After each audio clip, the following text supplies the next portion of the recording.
Victoria. How are you today? I'm fine. That's good. So you're here today because you were checked out by the nurse and you found out you had chlamydia, right? Yes. Okay. So is there any? I know she went through, all the medical risk and the antibiotics that she needs to take and everything else with you. Is there anything that you didn't quite understand about that? No, I understand it. Okay. So let's talk about what I'm here to do is just talk about, how we can prevent this in the future because, there are definitely different kinds of diseases out there that, you won't be able to take antibiotics for and you won't be able to get rid of in, 7 to 10 days. So let's just let's talk about your sexual history. How many partners would you say you have in the course of a month? Maybe 3 to 4. Okay. And so do you use protection with them all? No, not all the time. Okay, why not? Okay, why not?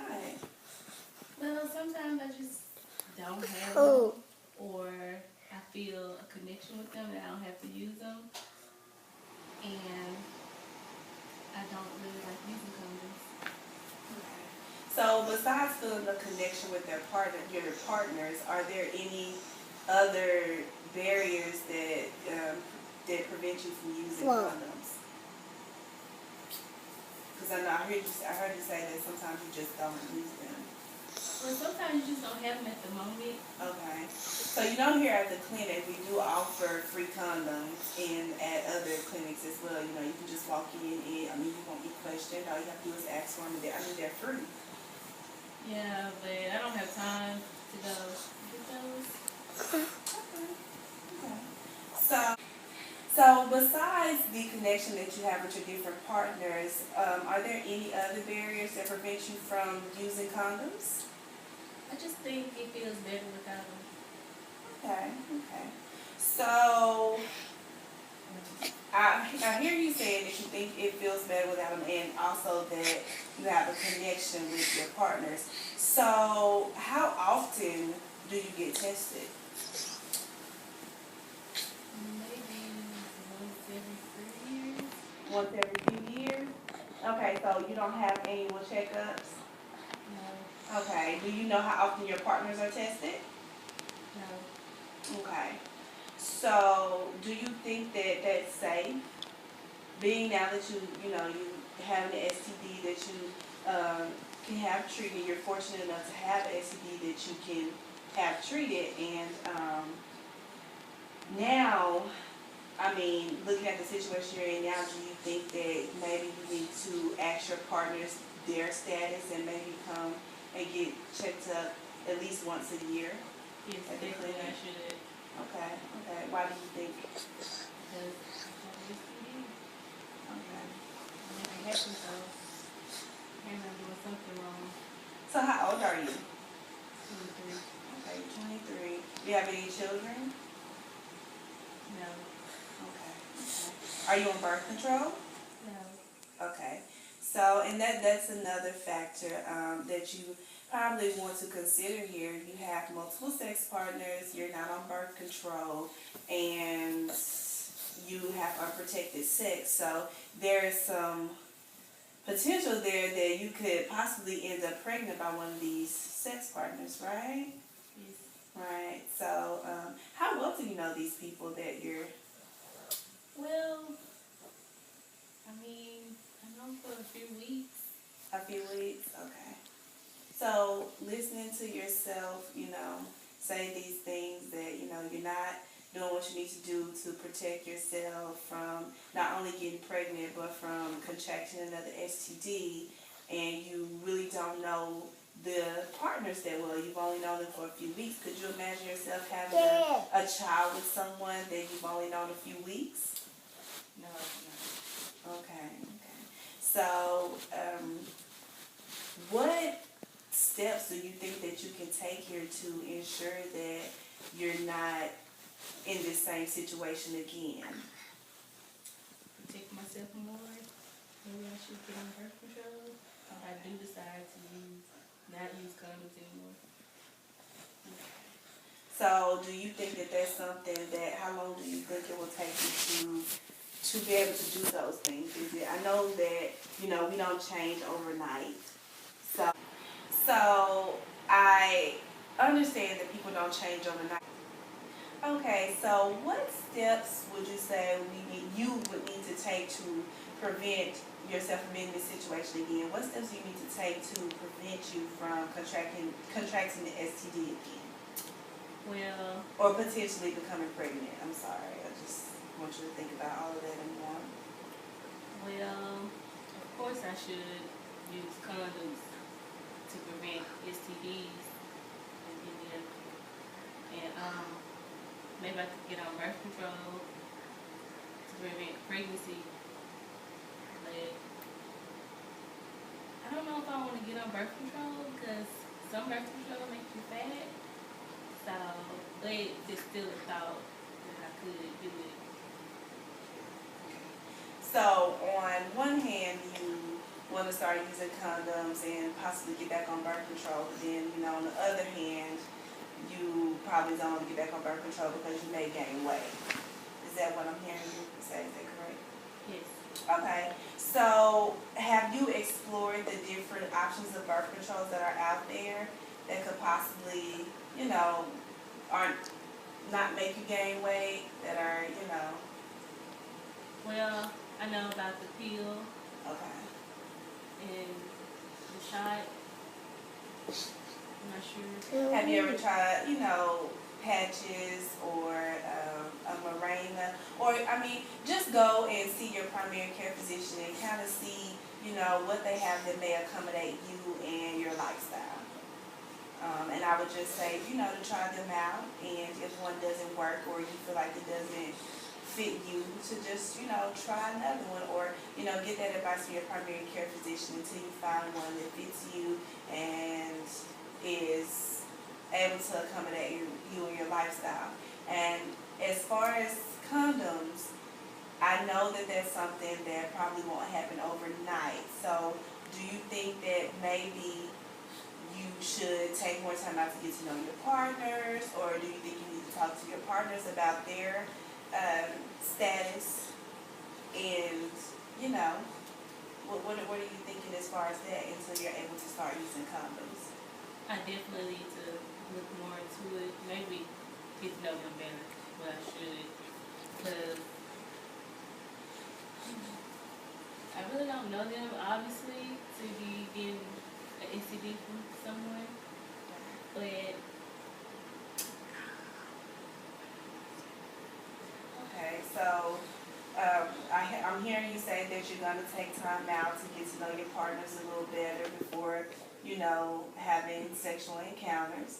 That's a step. And one other thing I want to talk about here is your I had something on my mind. So Victoria, you're 23 years old, and there are different ways that you can prevent STDs and pregnancy, of course, by using birth control and using condoms. But another thing that I want you to think about here is abstinence. Have you thought about that? no. Okay, is that not an option for you? It wasn't. Okay. So, just a minute here. Would you be able to elaborate on why, you're so promiscuous? Well, growing up, I didn't have my father in my life, so getting attention from men, different men, and So, would you like to elaborate on why you're so promiscuous?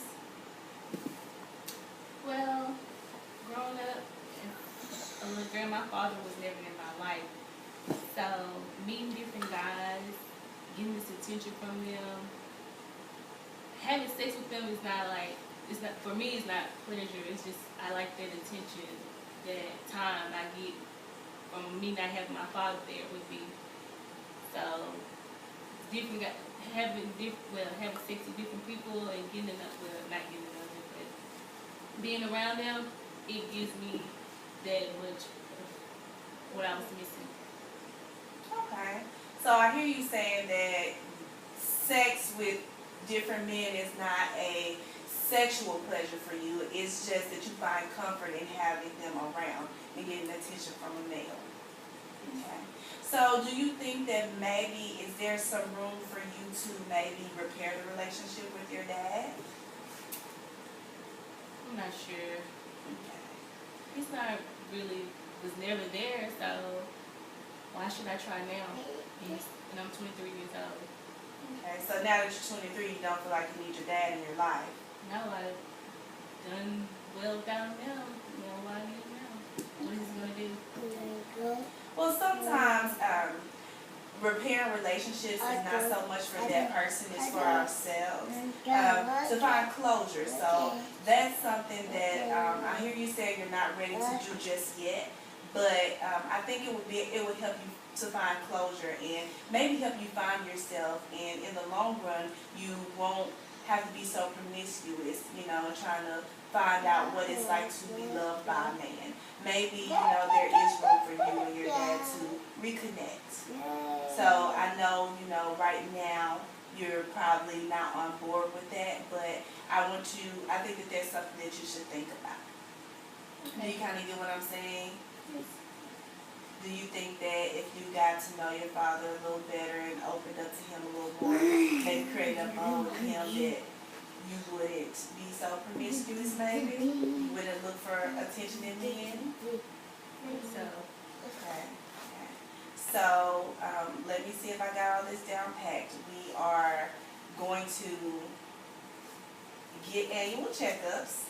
I know you saying that you want to get checkups, and you want to possibly get to know your sex partners better before having sexual interactions with them.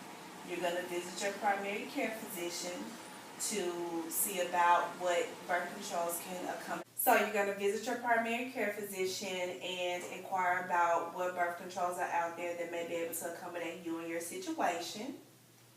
And what else is there anything else that may be a barrier as to why, you're promiscuous, or as to why you don't practice safe sex? Is there anything else you can think of? No. Okay. So, I think that, so you're going to go to your primary care physician and you are going to inquire about birth control that can accommodate you in your situation. So I hear you saying all of that. Are there any other barriers or anything else that you are, worried or concerned about in this situation? No, I know I need to do this for me. I know I don't want to be put in this situation again with me having the STD, or even worse, the one I can't get rid of. At this age, I'm not ready for kids. I got a lot of stuff going on, and I'd rather be married with kids than with a person that I barely even know. And I think reaching out to my dad, getting closure for myself would be a good idea too. Okay. So it sounds like you're ready to make this change, Victoria. I definitely, when we have these sessions with people here at the clinic, sometimes we often do see repeat offenders, and sometimes, often than most, when we see those people, they end up coming back with things that they can't get rid of, and sometimes those are more complex situations, and the sessions are a little bit deeper. We have to go a different route then, because now we have to look at life in a new light. So I definitely see that you're ready to make this change for yourself, and I feel like you realize that this is something that you need to do for you. So in closing, I wish you the best of luck, and like I said, I encourage you to take advantage of the things that we offer here at the clinic, such as condoms and things like that, and I wish you well. Yes, thanks, Jay. I'm really going to take this into consideration, because this is not the life I want to live.